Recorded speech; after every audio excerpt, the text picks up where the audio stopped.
Hello students, my name is Neha Sachdev and I am your English educator at Step Up Academy. So I welcome you guys to Step Up Academy where you people learn today and lead tomorrow. So with these words, let's start with today's topic, that is present perfect tense. तो present perfect tense होता क्या है? Present perfect tense, इसको break करके इसको easily समझते हैं अपने लैंग्वेज में।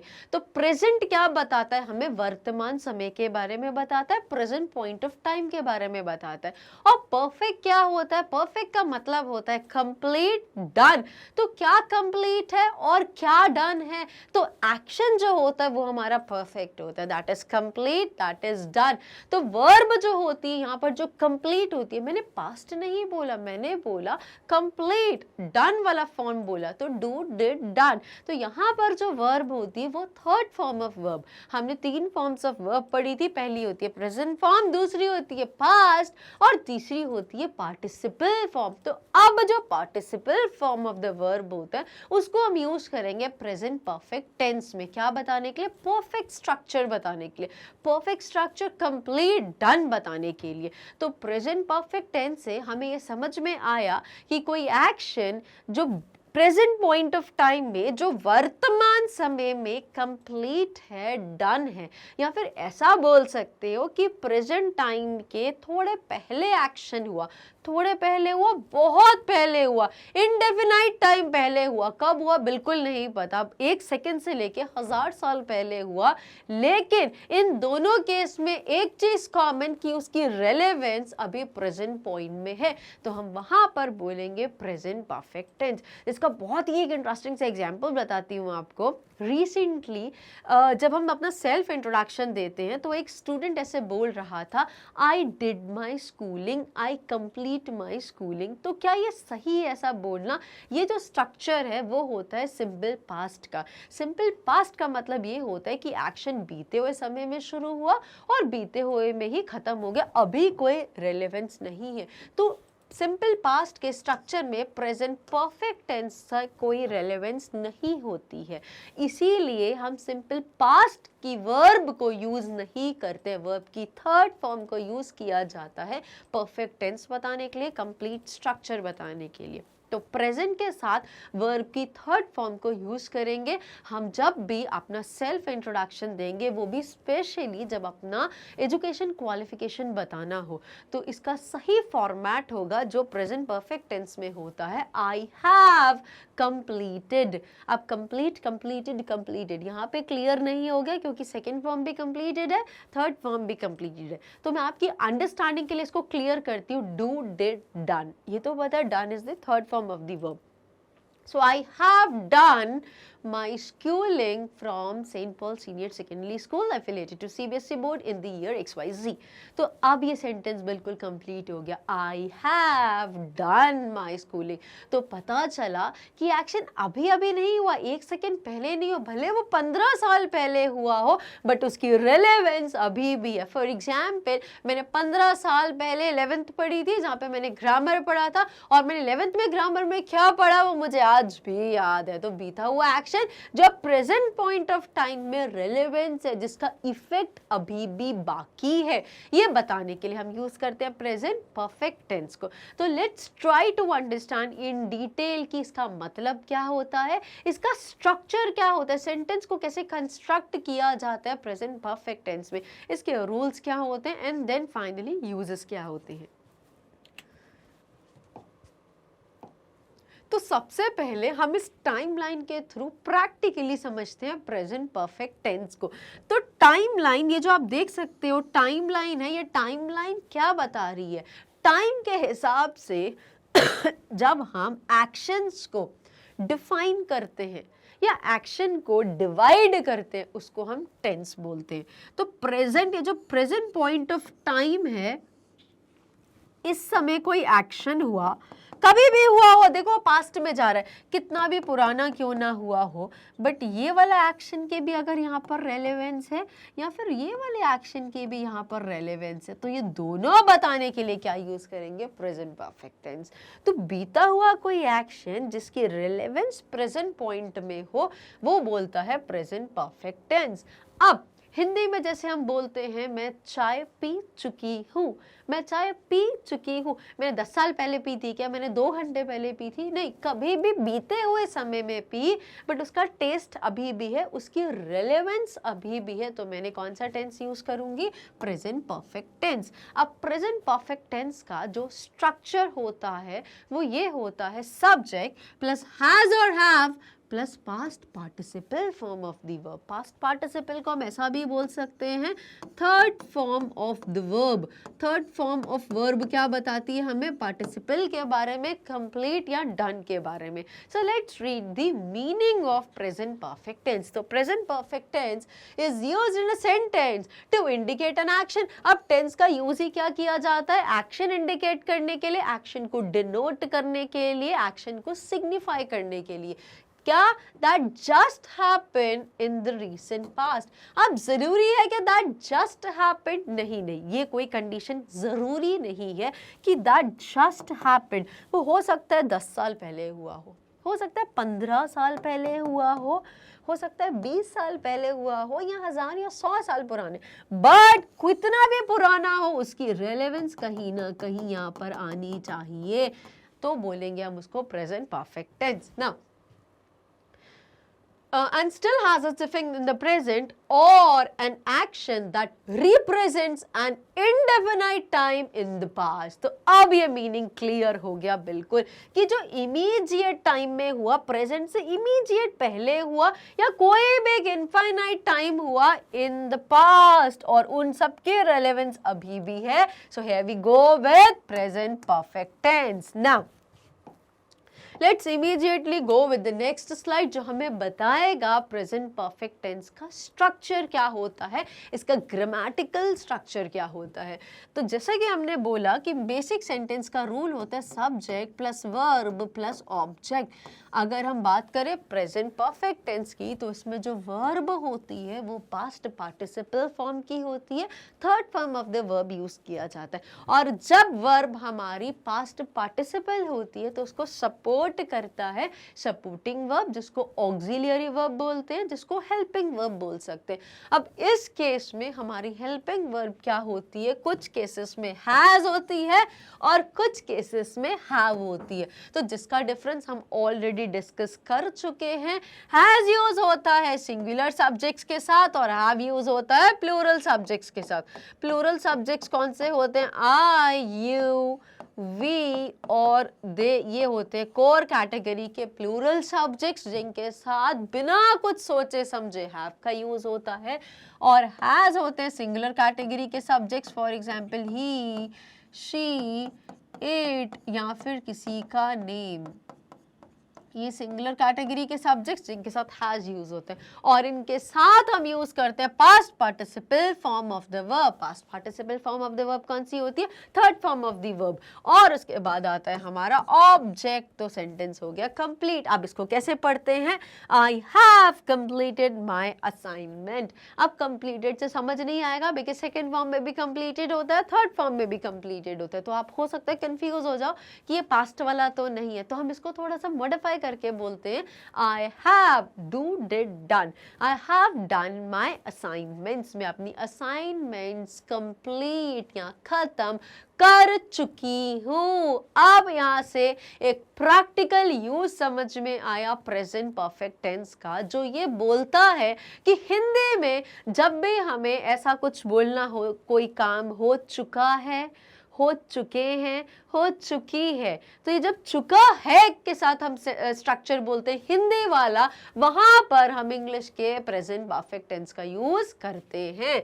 नाउ अब बात करते हैं हम नेगेटिव सेंटेंस की। तो नेगेटिव सेंटेंस में सिर्फ इतनी सी बात याद रखना, हेल्पिंग वर्ब के साथ ऑक्सिलियरी वर्ब के साथ नो या नॉट लगा दिया जाता है।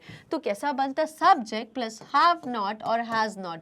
अब मैंने बोला था कि फ्लुएंसी के लिए हम ये ऑक्सिलियरी वर्ब्स वाले जो वर्ड होते हैं उनके साथ जब नॉट लगाते हैं तो उनको कॉन्ट्रैक्ट कर देते हैं, उनको छोटा कर देते हैं। अब देखो अगर हम इसको रीड करें तो वो कैसा होगा, हैव नॉट, या फिर ऐसा होता है हैज़ नॉट। तो इसको फ्लुएंसी के लिए, इसको जल्दी जल्दी बोलने के लिए, क्लैरिटी के लिए हम क्या करते हैं, हैवेंट, हैवेंट और हैजेंट। apostrophe, haven't or hasn't. तो he hasn't, I haven't, you haven't. Now subject plus have not or has not plus verb की third form plus object. तो here we go. I have not completed my assignment. I haven't done my assignments. I haven't. but अगर मैं बात करूँ he की तो he hasn't done his assignments. उसने अपनी assignments नहीं करी हैं, जो बीते हुए समय में कर लेनी चाहिए थी वो अभी तक नहीं करी है. इनके साथ अगर हम टाइम वर्ड भी लगा दें तो सेंटेंस बहुत ही क्लियर हो जाता है. नहीं भी लगाएं तो इट इज एब्सोल्युटली राइट. अब जैसे मैं यहाँ पे लगा दूं yet, he hasn't completed his assignments yet. तो yet का मतलब होता है कोई scheduled activity जो XYZ टाइम तक हो जानी चाहिए थी बट अभी तक नहीं हुई है. मैं यहाँ पर भी लगा सकती हूँ I have completed my assignments. I have already completed my assignments. मैं already ये काम कर चुकी हूँ. By now, already, till now, still ये words होते हैं time words जो हम present perfect tenses में लगाते हैं in order to make the meaning very clear and very correct. अब बात करते हैं इंटरोगेटिव सेंटेंस की जहाँ पे क्वेश्चन पूछा जाता है. तो जब भी हम इंटरोगेटिव सेंटेंस की बात करें, किसी भी टेंस में डिफाइन करें, तो याद रखिए कि यहाँ पर जो रूल होता है सब्जेक्ट वर्ब प्लस ऑब्जेक्ट का वो चेंज हो जाता है. चेंज क्या होता है, मेजरली सब्जेक्ट वर्ब ऑब्जेक्ट तो रहता है बट इसके स्टार्टिंग में हम क्या लगा देते हैं auxiliary verb, main verb, auxiliary verb या हेल्पिंग वर्ब या फिर कोई क्वेश्चन वर्ड जैसे कि W या H कोई word, what, how, who, whose, whom, when, where, ये वाले वर्ड्स लगा देते हैं. तो ये होता है हमारा इंटरोगेटिव सेंटेंस का रूल जहाँ पे एंड में क्वेश्चन मार्क लगा दिया जाता है क्लियर करने के लिए कि हमने प्रश्न पूछा है. तो इंटरोगेटिव में यहाँ पे हमने क्या देखा, ऑक्सिलियरी वर्ब आएगी, हेल्पिंग वर्ब आएगी, सपोर्टिंग वर्ब आएगी सेंटेंस को शुरू करने के लिए सेंटेंस के बिगिनिंग में. तो यहाँ पर होगा हैव या has plus subject plus past participle form of the verb और उसके बाद आएगा ऑब्जेक्ट. तो it is like have I completed my assignments, have I done my assignments. क्या मैं अपनी असाइनमेंट्स कंप्लीट कर चुकी हूँ या क्या मैं अपनी असाइनमेंट्स कर चुकी हूँ. This is what. लास्ट आता है नेगेटिव इंटरोगेटिव. तो नेगेटिव इंटरोगेटिव होता है जब हम किसी से नेगेटिव सेंस में क्वेश्चन पूछते हैं, क्या आप ऐसा कर चुके हो, क्या आप ऐसा कर चुके हैं, ये वाली सेंस में. सो हमने यहाँ पे क्या करा, नेगेटिव बनाने के लिए हम बस यहाँ पे नॉट लगा देंगे और हेल्पिंग वर्ब, ऑक्सिलियरी वर्ब या सपोर्टिंग वर्ब का यूज करेंगे स्टार्टिंग में. तो हमने स्टार्टिंग में हैव और हैज लगाया बट थोड़ा सा समझना, हम इसको ऐसे नहीं बोलते haven't I completed my assignments, have I not completed. ये ज़्यादा फॉर्मल और ज़्यादा प्रोफेशनल है. अगर मैं हैवंट या हैजंट भी लगाऊं तो ग्रामेटिकली कोई गलत नहीं है. It's not that awkward but formal sense में, प्रोफेशनल सेंस में इसका जो करेक्ट फॉर्म होता है वो होता है पहले ऑक्सिलियरी वर्ब लगाना, सपोर्टिंग वर्ब लगाना, हेल्पिंग वर्ब लगाना, फिर सब्जेक्ट और नॉट लगा देना. This is what the absolutely formal way of asking a sentence in negative interrogative sense. इसको हम पढ़ के समझते हैं कैसे बोल रहा है. ये वाला भी accepted है but formal is this. ये बोलोगे तो भी गलत नहीं है, it is absolutely right. but informally casually ये चलता है, ये भी बोलोगे तो कुछ गलत नहीं है.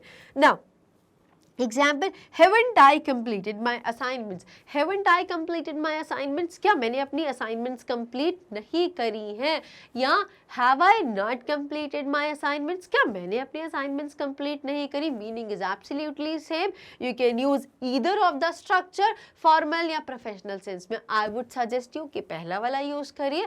informal या casual situation है तो आप second वाला भी यूज कर सकते हैं, which is absolutely right. now with this we understood कि प्रेजेंट परफेक्ट टेंस का स्ट्रक्चर होता क्या है. जब हमें सेंटेंस फॉर्म करना हो तो इसका बेसिक रूल या स्ट्रक्चर क्या होता है. Now let's try to understand with the rule that govern present perfect tense. तो कुछ ऐसे रूल्स होते हैं जो हमारे टेंसेस को गवर्न करते हैं. Now the very first thing that you will have to learn before you start using present perfect tense is how past participles are formed in the English language. तो सबसे पहला रूल, a past participle को हम क्या बोल सकते हैं? Third form of the verb. इसको हम यहाँ पर लिख लेते हैं क्लैरिटी के लिए. Third form of verb. Third form of verb क्या बताती है? Past participle. So a past participle is formed by adding ed to the base form of the verb. हमने आइडियली यही पढ़ा है कि जब हम वर्ब के थर्ड फॉर्म में ed लगा देते हैं तो वो पास्ट पार्टिसिपल फॉर्म बन जाता है. जैसे कि हमने अभी एग्जाम्पल देखा था, कंप्लीट, कंप्लीटेड, कंप्लीटेड. बट वो भी एग्जाम्पल देखा था ना हमने, डू, डिड, डन. तो यहाँ पे तो ed नहीं लगा है, तो वो कुछ इरेगुलर वर्ब्स होते हैं जहाँ पे अगर हम ed ना भी लगाएं तो भी हमारा past participle form of the verb समझ में आता है. So here we go. However there are number of irregular verbs that have different spellings and do not in any ways follow the concept of adding ed to the main verb or the original form of the verb or the root form of the verb. जैसे कि example है sing, sang, sung, ed नहीं लगा, go, went, gone, do, did, done. तो यहाँ पे क्या हुआ? यहाँ पे जो हमारी verbs थी थर्ड फॉर्म में, that is past participle form of the verb, बिना ed फॉर्म के, लेकिन क्या बता रही है? कंप्लीट डन वाली स्टेट बता रही है हमें. So please do keep it in mind कि वर्ब की जो थर्ड फॉर्म है वो रेगुलर है या फिर वो इरेगुलर है. रेगुलर का मतलब होता है कि ed लगा के पास्ट बता देंगे, पास्ट पार्टिसिपल, और कुछ वर्ब्स ऐसे होते हैं जहाँ पे ed लगा के पास्ट नहीं बताया जाता, वहाँ पे वर्ब ऑल टुगेदर चेंज हो जाता है पास्ट पार्टिसिपल बताने के लिए. So now we go with the next slide. So here we go. Sorry. Yes, the next point to remember is that a sentence with the past perfect form of the verb uses two verbs. एक use करता है auxiliary जिसको हम helping या supporting बोलते हैं, और एक आता है हमारा मेन वर्ब. हमने ऑक्सिलियरी में समझा था हैव और हैज का यूज किया जाता है, और मेन वर्ब कहाँ से बताई जाती है? Past participle form of the verb से, that is third form of the verb से. प्रेजेंट, पास्ट और participle form, third form of the verb use करते हैं प्रेजेंट परफेक्ट टेंस में मेन वर्ब के जगह पर, या मेन वर्ब के जैसे किसके साथ सपोर्ट करके? हेल्पिंग वर्ब के साथ या ऑक्सिलियरी वर्ब के साथ या सपोर्टिंग वर्ब के साथ. Now have is used when the pronouns I, you, we and they. जब हम प्लूरल प्रोनाउंस की बात करेंगे तो हम have का यूज करेंगे, और जब हम सिंगुलर सब्जेक्ट्स की बात करेंगे जैसे कि he, she, it या name, तब हम क्या यूज करेंगे? has का यूज करेंगे इंस्टेड ऑफ have. तो have यूज होता है प्लूरल सब्जेक्ट्स के साथ, has यूज होता है सिंगुलर सब्जेक्ट्स के साथ. इसके बाद ये ऑक्सिलियरी वर्ब होगी, इसके बाद मेन वर्ब आएगी जो होगी हमारी थर्ड फॉर्म में. Subject plus auxiliary verb has या have plus main verb in the third form plus object, ये बनाता है हमारा प्रेजेंट परफेक्ट टेंस को complete. Now let's go with the next use of present perfect tense. अब practical जब हम बात करें तो बहुत इंपॉर्टेंट है कि हमें समझ में तो आए कि प्रेजेंट परफेक्ट टेंस को यूज कहाँ पर करना है.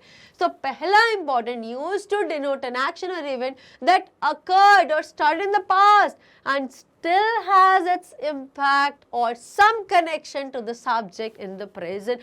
बहुत important चीज है जब हमें हिंदी में कोई ऐसा थॉट कन्वे करना हो, कोई एक्शन के बारे में बताना हो जो बीते हुए समय में हुआ, बहुत पुराना हो या अभी अभी हुआ हो, कुछ सेकेंड्स पहले या फ्रैक्शन ऑफ सेकेंड्स पहले, बट उसकी रेलेवेंस अभी भी है प्रेजेंट पॉइंट ऑफ टाइम में. तो ये पूरा बताने के लिए हम क्या यूज करेंगे? Present perfect tense. Next, to connect the events. कौन से इवेंट्स को? प्रेजेंट के. किसके इवेंट्स के साथ? पास्ट के साथ. तो अगर मुझे प्रेजेंट के इवेंट को किसी पास्ट में जो हुआ हो चुका, लाइक राइट, पास्ट इवेंट से कनेक्ट करना हो तो हम क्या यूज करेंगे? प्रेजेंट परफेक्ट, बिकॉज ये यही काम करता है, पास्ट की चीजों को प्रेजेंट में लेके आता है, रेलेवेंस बताने के लिए, अकरेंस बताने के लिए. To connect the events of the present to the events that occurred in the past, और उसकी प्रेजेंट में रेलेवेंस बताना. These are the two major uses of present perfect tense. Now let's understand with the examples of present perfect tense. So I have completed started my schooling from St. Paul Senior Secondary School affiliated to CBSE board. तो आज से याद रखना, जब भी self introduction देना हो कभी भी सिंपल पास्ट का यूज मत करना, बिकॉज सिंपल पास्ट में अगर आप बोलोगे तो सामने वाले को ये समझ में आएगा कि आपने कोई एक्शन बीते हुए समय में करा था, बट अभी कोई रेलेवेंस ही नहीं, आपको वो चीजें याद ही नहीं, मतलब पीछे आगे पार्ट और सब पीछे सपाट, पार्ट ही पार्ट और सपाट ही सपाट, तो अभी कोई रेलेवेंस समझ में नहीं आएगी। इसीलिए हम क्या यूज करेंगे, प्रेजेंट परफेक्ट, बीते हुए समय में करा बट अभी भी रेलेवेंस है, तो it is like I have, और वर्ब की थर्ड फॉर्म। और ये था हैव का एग्जाम्पल, यहाँ भी हैव का एक और मैं हैज से समझा देती हूँ ताकि चीजें क्लियर हो जाए। अब आप जल्दी से मुझे बताएंगे कि हैज कहाँ पे यूज होता है। तो अगर सब्जेक्ट हमारा सिंगुलर है, वेरी गुड, अगर सब्जेक्ट हमारा सिंगुलर है that is he, she, it या किसी का नाम, और इनके साथ हम क्या यूज करेंगे, ऑक्सिलियरी में हम हैज का यूज करेंगे, वेरी गुड। तो she has done her assignments, वो अपनी असाइनमेंट्स कर चुकी है। So she has subject plus auxiliary verb, auxiliary किसके हिसाब से, इसके हिसाब से, क्योंकि ये सिंगुलर था। Do, did, done, third form of the verb, जिसको हम क्या बोलते हैं, past participle form of the verb. इसके बाद आया object, so she has done her assignments, वो अपना काम कर चुकी है। और इसके साथ साथ हम अपनी आज की इस वीडियो को भी कंप्लीट कर चुके हैं। सो अगर आपको कोई भी इंफॉर्मेशन चाहिए स्टेप अप अकेडमी से रिलेटेड, so please don't forget to visit our official website by the name www.stepupacademy.ind.in। और अगर किसी भी कोर्सेज से रिलेटेड कोई क्वेरी है, so please do mention in the comment section and don't hesitate in liking, sharing and subscribing the channel by pressing the bell icon. Thank you very much for viewing it.